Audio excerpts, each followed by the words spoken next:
Hello students, welcome to tutor classes. This is Sunil Sharma. आप सभी का आज के इस वीडियो सेशन में स्वागत है गाइस। आज वंस अगेन हम करेंगे सीक्वेंस एंड सीरीज। बेसिकली ये सीक्वेंस एंड सीरीज में हम जीपी सीरीज पर क्वेश्चन कर रहे हैं, तो जीपी का ये अगला पार्ट है उसी सीरीज में। जिन बच्चों ने अभी तक वो वीडियो नहीं देखी तो यहाँ पे लिंक डिस्क्रिप्शन में है, आप उस वीडियो को देख सकते हैं। तो गाइस, लास्ट वीडियो में हमने बात की थी जीपी के बारे में, जीपी ज्योमेट्रिकल प्रोग्रेशन के बारे में, कि ज्योमेट्रिकल प्रोग्रेशंस क्या होता है। तो आज हम उसी के ऊपर बेस कुछ सम करेंगे, कुछ एक्सरसाइज के सम आपके सामने मैं शेयर करूंगा सो दैट आपकी प्रैक्टिस हो सके बेस्ट वे से। तो गाइस, जीपी काफी इंपॉर्टेंट है एग्जाम पॉइंट ऑफ व्यू से।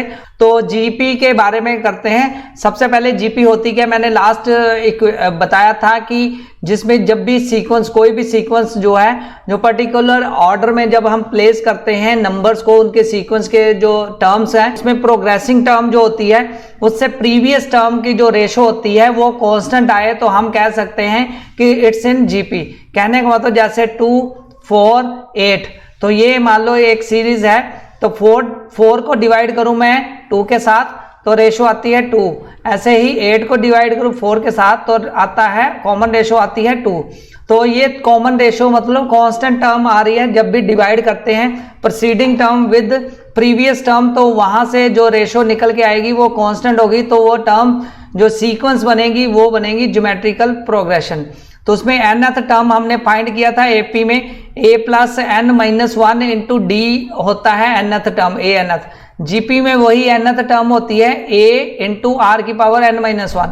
a यहाँ पे फर्स्ट टर्म है और r यहाँ पे कॉमन रेशो है, जो हमने कॉमन रेशो अभी निकाली वो कॉमन रेशो है। तो गाइस, यहाँ पे मैं एक चीज ऐड करना चाहता हूँ कि अगर आपने प्रीवियस वीडियोस देखनी है तो आप YouTube पर सर्च कर सकते हैं ट्यूटर क्लासेस। तो ट्यूटर क्लासेस की जो चैनल है आप सभी के लिए क्रिएट किया गया है। आप YouTube पर जाएंगे, वहां पर आप सर्च करेंगे ट्यूटर क्लासेस तो आपको हमारा चैनल मिल जाएगा। जैसे लिखा आपने ट्यूटर क्लासेस, तो वहां पर हमने सारी आपके लिए वीडियोस क्रिएट कर रहे हैं और कंटिन्यूसली वहां पे वीडियोस पोस्टिंग होती है। तो इस तरह ट्यूटर क्लासेस पे आप क्लिक करके सब्सक्राइब भी कर सकते हैं, नोटिफिकेशन भी आप लगा सकते हैं। 9 से लेकर 12 तक हम सारी वीडियोस पोस्ट करते रहते हैं। प्लेलिस्ट में जाएंगे तो प्लेलिस्ट में आपको क्लास 11th, क्लास 10th सभी के लिए वीडियोस हैं। तो क्लास 11th में आपको वीडियोस ये सारी मिल जाएंगी, बहुत सारी वीडियोस हैं यहाँ पे पोस्ट हुई हैं, तो आप उन वीडियोस को देख सकते हैं और अपनी प्रैक्टिस कर सकते हैं। जो भी चैप्टर आपको चाहिए वो सारे चैप्टर यहाँ पे मिल जाएंगे। इन वीडियोस के जरिए आप उस प्रैक्टिस को आगे ले जा सकते हैं। तो गाइस, बात करते हैं जीपी की। तो जीपी में आगे हमने क्या क्या किया है वो देख लेते हैं। पहले आपको nth टर्म के बेस पर कुछ फार्मूलाज आते हैं कि क्वेश्चंस आते हैं, कुछ nth टर्म के बेस पर, कुछ आएंगे सम के बेस पर। तो सिंपल सम के लिए जैसे एपी में सम निकालते हैं nth टर्म का, तो हम यहाँ पे जीपी की जो सीरीज बनती है वो बनती है ए आर की 2, ए आर की 3, ठीक है। जो फर्स्ट टर्म आएगी वो ए आएगी, सेकंड टर्म आएगी ए आर सेकंड, मतलब हमें अभी फाइंड किया कि ए आर की n माइनस 1 होता है, तो सेकंड टर्म में n की वैल्यू 2 होगी, तो 2 माइनस 1 मतलब कहने का मतलब ए आर आ जाएगी। ऐसे ही third term a r square, so on, nth term a r n minus 1 होता है। तो सम की बात करें तो एस एन जो होता है ए इंटू 1 माइनस आर की power n divide by 1 minus r होता है। ये कब, जब r लेस देन आएगा 1, जब r ग्रेटर देन 1 आएगा तो ये फार्मूला थोड़ा चेंज हो जाता है। ए आर की n minus 1 divide by r minus 1 होता है तब जब r की वैल्यू ग्रेटर देन 1 हो। ये दो फार्मूले आपने यूज करने हैं जब भी आपके पास गाइस r की वैल्यू ग्रेटर देन 1 आएगी या लेस देन 1 आएगी। इन फार्मूला के बेस पर हम करेंगे क्वेश्चंस आगे। तो ये क्वेश्चन आपके लिए बहुत इंपॉर्टेंट है गाइस, क्योंकि एक्सरसाइज 9.3 को मैं सॉल्व करने लगा हूं आपके साथ स्टेप बाय स्टेप। तो गाइस, बात करते हैं अब क्वेश्चन नंबर 1 पर जंप करते हैं एक्सरसाइज 9.3 के ऊपर। तो गाइस, 9.3 का जो फर्स्ट सम है वो आपके सामने है स्क्रीन पर। Find 20th term and nth term. हमें दो चीजें फाइंड करनी है इसमें, 20th टर्म और nth term of GP given है। तो गाइस, 20th टर्म, पहले nth टर्म का फार्मूला आपको पता है ए आर की n माइनस 1, ओके। और 20th टर्म फाइंड करनी है। 20th टर्म का मतलब है ए आर की 19।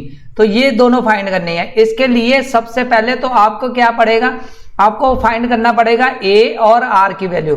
तो गाइस जो गिवन जीपी है उसमें फर्स्ट टर्म ए होती है, तो फर्स्ट टर्म यहाँ पे आ जाएगी 5/2। ओके, आर की वैल्यू फाइंड करनी है तो 5/4 divide by 5/2, preceding term second term divide by first term आ जाएगी, तो वो आ जाएगी आपकी कॉमन रेशो।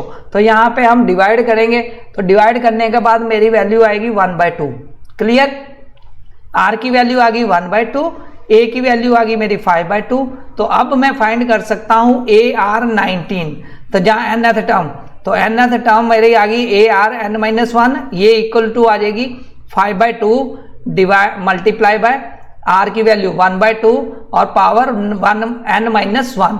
ठीक है, तो 1/2 की पावर हम कंबाइन कर लेते हैं, तो यहाँ पे आ जाएगी 5 इंटू 1/2 की पावर ये 1 है, इंटू 1/2 की पावर ये n-1 है। तो गाइस ये वैल्यू आ जाएगी 5 इंटू 1/2 की पावर n, यस ये बच जाएगी n-1 और प्लस 1 हो जाएगी, 1 कट जाएगा तो n की वैल्यू आ जाएगी, खाली n की वैल्यू बन जाएगी 1/2 में।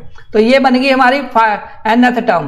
तो अब हमें फाइंड करनी है AR20। AR20 की वैल्यू होती है AR19। AR19 का मतलब होता है फर्स्ट टर्म यहाँ पे क्या है 5/2, आर क्या है यहाँ पे 1/2, यस, और उसकी पावर कितनी आ जाएगी 19, तो ये आ जाएगी 19 प्लस 1 आ जाएगी 20, तो ये आ जाएगी 5 की पावर 2, 5/2 की पावर 20। चाहे आप यहां से निकाल सकते हैं, जहां डायरेक्टली इस फार्मूला जो nth टर्म फाइंड की है वहां से भी आप फाइंड कर सकते हैं। कैसे, तो आप लिख सकते हैं 5/2 की पावर n आई थी, तो n कितने 20 फाइंड करनी है, तो 5 डिवाइड बाय n की पावर 2 की पावर यानी 20, ये आंसर आ जाएगा। तो गाइज इस तरह हमने इस क्वेश्चन में क्या किया, पहले फर्स्ट टर्म फाइंड की, आर फाइंड किया, कॉमन रेशो, और फिर हमने उसको यूज करते हुए सम को सॉल्व किया। तो आगे बढ़ते हैं नेक्स्ट क्वेश्चन की तरफ। नेक्स्ट क्वेश्चन सेकंड क्वेश्चन है आपकी एक्सरसाइज 9.3 का ये क्वेश्चन है, तो ध्यान से देख लीजिए कैसे करना है। सबसे पहले करना है find 12th term. Yes guys, हमने फाइंड करना है find 12th term of GP whose 8th term जो है वो 192 है एंड कॉमन रेशो है 2 है, तो उसको हमने फाइंड करना है। ठीक है, तो इसको फाइंड करने के लिए सबसे पहले हमें ये जो कंडीशन दी हुई है उसको लिखेंगे। यस, 12th टर्म हमने फाइंड करनी है, मतलब कहने का मतलब ए आर की 12 - 1 मतलब 11 हमने फाइंड करना है। ठीक है, और हमें क्या दिया whose 8th term, 8th term का मतलब ए आर की 7 जो दी हुई है वो 192 दी हुई है, और कॉमन रेशो मतलब आर की वैल्यू दी हुई है हमें 2। सबसे पहले हम आर की वैल्यू ये पुट करेंगे यहाँ पर, तो वैल्यू बन जाएगी ए की वैल्यू, तो ये आ जाएगी ए 2 की पावर 7 इक्वल टू आ जाएगी 192। ओके, तो यहां से हम डिवाइड करेंगे 2 की पावर 7 को, 192 डिवाइड बाय 2 की पावर 7। तो गाइज इसको हम सॉल्व करेंगे तो कटिंग करके हमारा जो वैल्यू आ जाएगी 3/2 आ जाएगा। ठीक है, तो ये हमारा आ गया ए की वैल्यू, हमारी फर्स्ट टर्म आ गई 3/2। तो ऐसे अब ए भी पता चल गया आपको, आर भी पता लग गया, कॉमन रेशो भी पता चल गई, तो हम ए आर की 11 निकाल सकते हैं। अब ए आर की 11 मतलब 12th टर्म, तो वो क्या आ जाएगी, ए की वैल्यू यहाँ पे क्या है 3/2 इंटू यस आर की वैल्यू हमारे पास 2 है, 2 की पावर 11, तो मैं ये कह सकता हूँ ये 2 ऊपर जाके पावर माइनस हो जाएगी, 3 इंटू 2 की पावर 10 बच जाएगा। तो जब इसको मल्टीप्लाई करेंगे तो ये आंसर आ जाएगा 3072। ये एग्जाम पॉइंट ऑफ व्यू से काफी इंपॉर्टेंट है और आप इनको इजी वे से कर सकते हैं गाइस। तो कहने का मतलब कि आपको कंसेप्ट पता होना चाहिए कि कैसे आपने करना है, इसको सॉल्व कैसे करना है, और कैसे आपने क्या क्या चीजें गिवन है, और उन जो भी टर्म्स गिवन है उसी टर्म से आप सारा सम को सॉल्व करेंगे। अब नेक्स्ट क्वेश्चन जो क्या कहता है, for what value of x, हमें एक्स की वैल्यू फाइंड करनी है। This term and this term are GP. तो गाइज यहाँ पे एक चीज ध्यान रखना कि जब 3 टर्म्स ऑफ जीपी, हमने देखो अभी मैं एपी रिमाइंड कराने लगा हूं, अगर 3 टर्म्स इन एपी होता है तो वो ए प्लस डी, ए माइनस डी, ये 3 टर्म्स हम एपी में लेते थे। तो उसमें क्या होता था, कॉमन डिफरेंस है, मतलब ए माइनस ए प्लस डी और इक्वल टू होता था ए माइनस डी माइनस ए, मतलब कॉमन डिफरेंस, मतलब preceding term minus previous term, और वो दोनों इक्वल होते थे। अब यहाँ पे 3 टर्म्स इन एपी है, तो 3 टर्म्स जो एपी है हम क्या करेंगे, इनकी प्रीसीडिंग टर्म मतलब कॉमन रेशो से फाइंड करेंगे ये सम। तो कहने का मतलब x जो 3 टर्म्स होते हैं, कॉमन रेशो कैसे आती है, x divide by -2/7 equal to क्या आ जाएगा, -7/2 डिवाइड बाय एक्स। तो ये x को मल्टीप्लाई कर लेंगे, ये बन जाएगा x² और 7/2 और माइनस का 7/2 मल्टीप्लाई बाय माइनस का 2/7, ये क्रॉस मल्टीप्लाई हो जाएगा। तो 2 कट गया, 7 भी कट गया, माइनस भी कट गया, तो वैल्यू आ गई 1। तो मतलब कहने का मतलब x² 1 है तो x की वैल्यू आ जाएगी +-1। तो हमें क्या फाइंड करना था, x की वैल्यू जब 3 टर्म्स आर इन जीपी। बहुत इजी है कंसेप्ट, आपको बस कंसेप्ट को फॉलो करते हुए सॉल्व करना है। आगे बढ़ते हैं नेक्स्ट क्वेश्चन की तरफ। यस, अब नेक्स्ट क्वेश्चन क्या कहता है, 0.14, 0.15 और 0.0015 सो ऑन 20 टर्म्स। ये 20 टर्म्स गिवन है, तो हमें क्या फाइंड करना है, तो इसमें हमें सम फाइंड करना है। क्लियर गाइस, तो सम ऑफ जो इंडिकेटेड टर्म्स है हमें फाइंड करना, मतलब कहने का मतलब ये सम ऑफ टर्म्स फाइंड करना है। कितनी टर्म्स, n यहाँ पे 20 है, तो 20 टर्म का सम फाइंड करना है। तो सबसे पहले मुझे क्या फाइंड करना है, a यहाँ पे है 0.14, r कैसे फाइंड करूंगा, 0.015 डिवाइड बाय 0.14। तो इसको मैं डिवाइड करूंगा तो वैल्यू मेरी आ जाएगी 0.1। ठीक है, n मेरे पास नंबर ऑफ टर्म्स 20 है, Sn का फार्मूला S20 फाइंड करना है। तो गाइस मैंने 2 फार्मूले बताए थे Sn के, जब मैंने बताया था एक 1 - r की पावर n होता है a इंटू 1 - r, ये कब होता है, जब r लेस देन 1 हो। तो यहाँ पे r जो लेस देन 1 है, तो ये फार्मूला लगेगा Sn का। ओके, तो इस फार्मूले से आप सॉल्व कर सकते हैं, फार्मूला आपके सामने है। तो वैल्यू पुट कर देता हूं। फर्स्ट टर्म है 0.14 मल्टीप्लाई बाय 1 माइनस 0.1 जो आर है कॉमन रेशो। ठीक है, कॉमन रेशो की वैल्यू पुट की 1 माइनस 0.1, तो यहाँ पे आर की पावर n आ जाएगी। n यहाँ पे कितना है 20। ठीक है, आर की पावर आनी है, ब्रैकेट की पावर नहीं आनी। तो गाइस यहाँ पे आप इसको सॉल्व कर सकते हैं। तो मैं यहाँ पे लिख देता हूं, ये आ गया हमारा 0.14 इंटू 1 में से ये माइनस किया तो ये बच गया 0.9। ठीक है, और ये 1 माइनस 0.1 की पावर 20 ना, यहीं पे भी क्लोज कर सकते हैं। 1/15 ऑलमोस्ट अप्रोक्सीमेटली जब इसको कटिंग करेंगे तो ये आ जाएगा 1/6। तो ये वैल्यू आ जाएगी 1 माइनस 0.1 की पावर 20।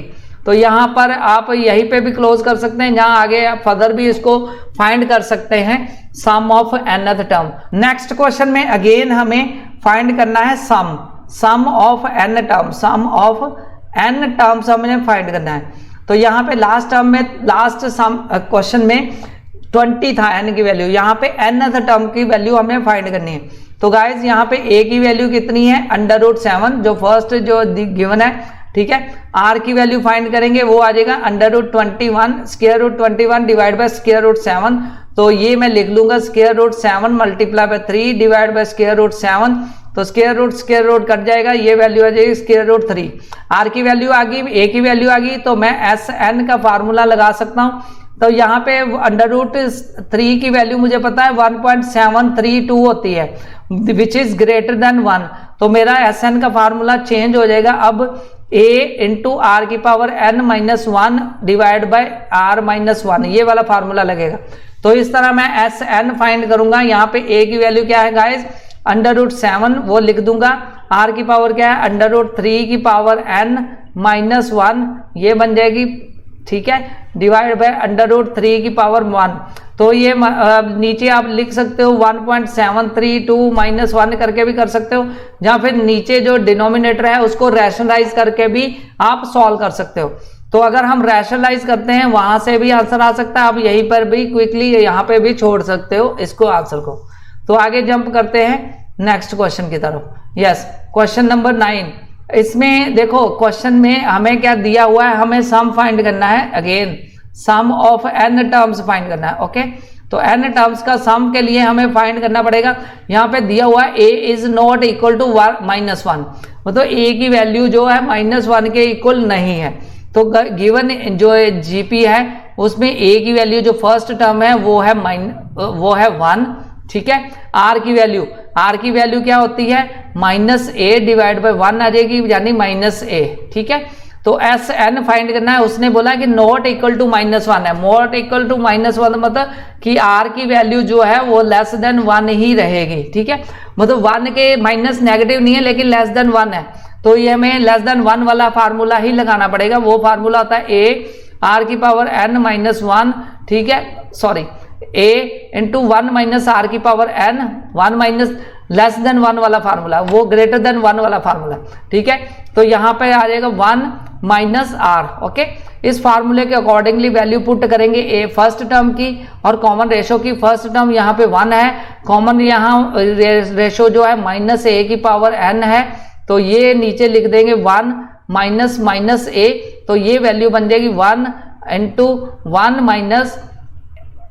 माइनस माइनस ए की पावर n और नीचे आ जाएगा 1 प्लस ए। तो ये आपका आंसर आ जाएगा। इसको फाइंड कर सकते हैं आप। तो यहीं पे आपका एस एन का फार्मूला हमने फाइंड कर लिया। तो हमें क्या फाइंड करना था, एस एन। तो बड़े इजी है, फर्स्ट टर्म फाइंड की, कॉमन रेशो फाइंड की, तो इमीडिएटली आपका क्वेश्चन का आंसर मिल जाएगा। तो आगे जंप करते हैं नेक्स्ट क्वेश्चन की तरफ। हम कर रहे हैं एक्सरसाइज 9.3 जिसमें जीपी के कुछ मोस्ट इंपॉर्टेंट क्वेश्चंस कर रहे हैं गाइस, सो दैट आपकी प्रैक्टिस हो सके बेस्ट वे से। तो इस क्वेश्चन को भी देख लेते हैं। ये क्वेश्चन क्या कहता है, अब यहाँ पे समेशन दी हुई है, समेशन में हमें फाइंड करना है, एक टर्म दी हुई है 2 + 3k।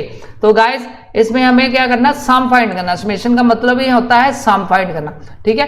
तो यहाँ पे समेशन का मतलब फर्स्ट टर्म से लेके 11 टर्म, फर्स्ट से लेके यहाँ पे जो समेशन दी हुई है, फर्स्ट k की वैल्यू दी हुई है 1 से लेके 11 तक, और ये ब्रैकेट में दिया हो 2 + 3 की पावर k। तो कहने का मतलब हमें सम ऑफ 11 टर्म फाइंड करना, 1 से लेके 11 टर्म्स का सम फाइंड करना। पहले तो हमें इसकी जीपी बनाऊंगा, k की वैल्यू 1 से लेके 11 तक पुट करके। कैसे आएगा, 2 + 3 की पावर 1 प्लस सेकेंड टर्म 2 + 3 की पावर 2 प्लस सो ऑन, मतलब k की वैल्यू आपने पुट करनी है 1 2 3 सो ऑन अप टू 11, ठीक है। तो फिर उसका सम फाइंड कर लेंगे। तो नेक्स्ट ये बन जाएगी 2 प्लस सो ऑन 2 + 3 की पावर 11, ओके गाइस। अब इसमें 2 देखो हर बार आ रहा है इस सीक्वेंस में, तो मैं 2 को कॉमन निकाल लूंगा, 2 + 2 + 2 सो ऑन, ये 11 टाइम्स आ जाएगा, ठीक है, +2। तो कहने का मतलब ये जो टर्म्स है ये 11 टाइम्स 2 आ रहा है, यहाँ पे रिपीट हो रहा है, ठीक है। नेक्स्ट जो बनेगी 3, ओके। तो 3 की जो बनेगी वो जीपी बन जाएगी हमारी, प्लस 3 की पावर 1 प्लस 3 की power 2 so on up to 3 की पावर 11। तो ये हमारी जीपी बन गई यहाँ पे। तो यहाँ पे 2 की पावर 11 मतलब 2 × 11, मतलब 11 टाइम्स 2 आ रहा था, तो हमने 2 को मल्टीप्लाई कर लिया 11 टाइम्स, ठीक है। तो नेक्स्ट हम बात करते हैं जीपी की। तो ये जो जीपी बनी है दिस पोर्शन, तो इसमें फाइंड करेंगे पहले एक मतलब फर्स्ट टर्म यहाँ पे 3 है, आर यहाँ पे है 3 का स्क्वायर डिवाइड बाय 3, तो वो अगेन 3 आ गया। आर की वैल्यू भी 3, ए की वैल्यू भी 3, तो 3 जो ग्रेटर देन 1 है तो वो ग्रेटर देन 1 वाला एस एन का फार्मूला लगेगा। तो प्लस यहाँ पे आएगा ए यहाँ पे क्या है 3, ठीक है, 3 और आर की पावर, एस एन का फार्मूला दोबारा लिख देता हूँ, ए आर की power n - 1 divide by r - 1, ये एस एन का फार्मूला लगेगा क्योंकि r जो ग्रेटर देन 1 है, r इज ग्रेटर देन 1, ठीक है। इस फार्मूले के अकॉर्डिंगली मैं लिखूंगा a की वैल्यू मैं फाइंड की, फर्स्ट टर्म 1 है, तो 1 को मैं फर्स्ट टर्म 3 है तो 3 को मैं पुट करूंगा, फिर r की कॉमन डिफरेंस की कॉमन रेशो की वैल्यू पुट करूंगा।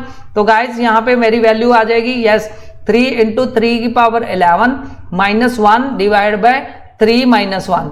तो इसको मैं सॉल्व कर लूंगा, ये 2 × 11 क्या आ गया 22 प्लस ये 3 - 1 आ गया 2, तो ये आ जाएगा 3/2 × 3 की पावर 11 - 1।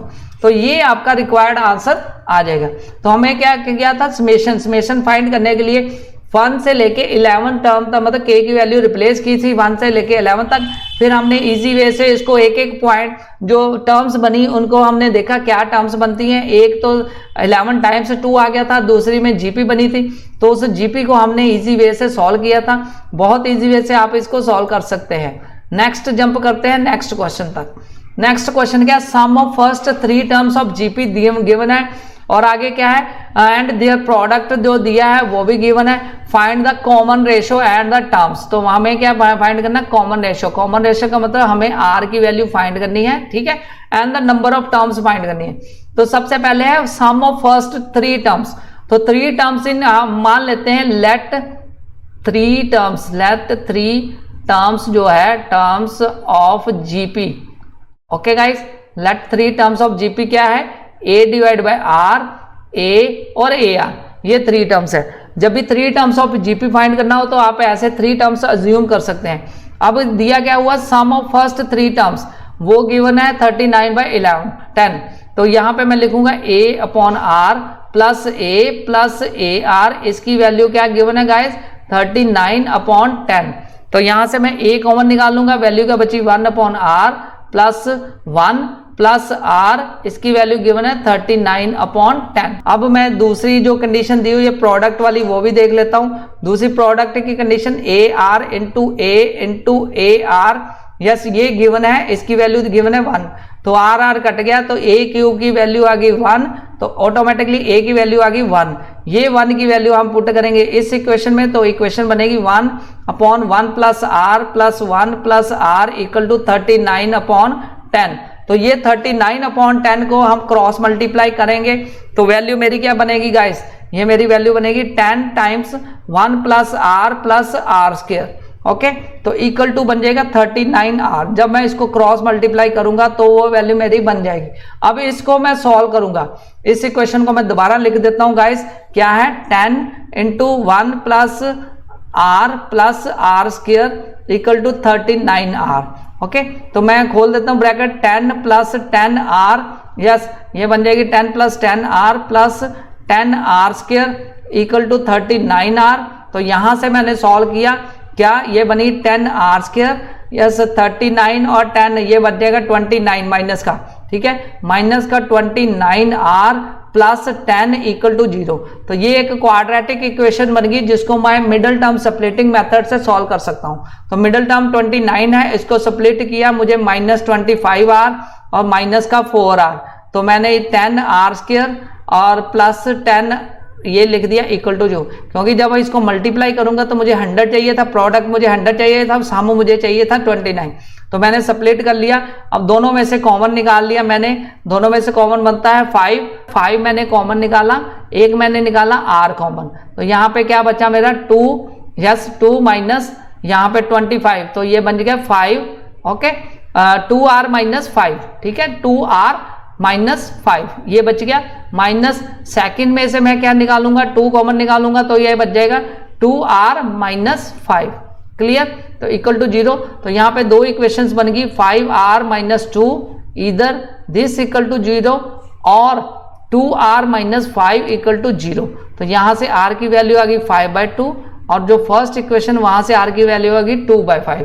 तो ये 2 आंसर आ गए, मतलब पहले r की वैल्यू ये यूज करेंगे, फिर सेकेंडली ये यूज करेंगे, फिर टर्म फाइंड करेंगे, ठीक है। हमें फर्स्ट टर्म हमें 3 टर्म्स मानी थी, a और ar, ये 3 टर्म्स थी। तो अब a की वैल्यू आपको पता है, जब व्हेन यहाँ पे 2 कंडीशन लगेंगी, व्हेन r की वैल्यू क्या है 5/2, तो टर्म्स कौन कौन सी बनेगी 1 अपॉन 5/2, मतलब कि कहने का मतलब और ये बन जाएगी 1 और 1 इंटू 5/2, तो कहने का मतलब 2/5, 1, 5/2, ये 3 टर्म्स बन जाती हैं एपी की, जीपी की, ठीक है।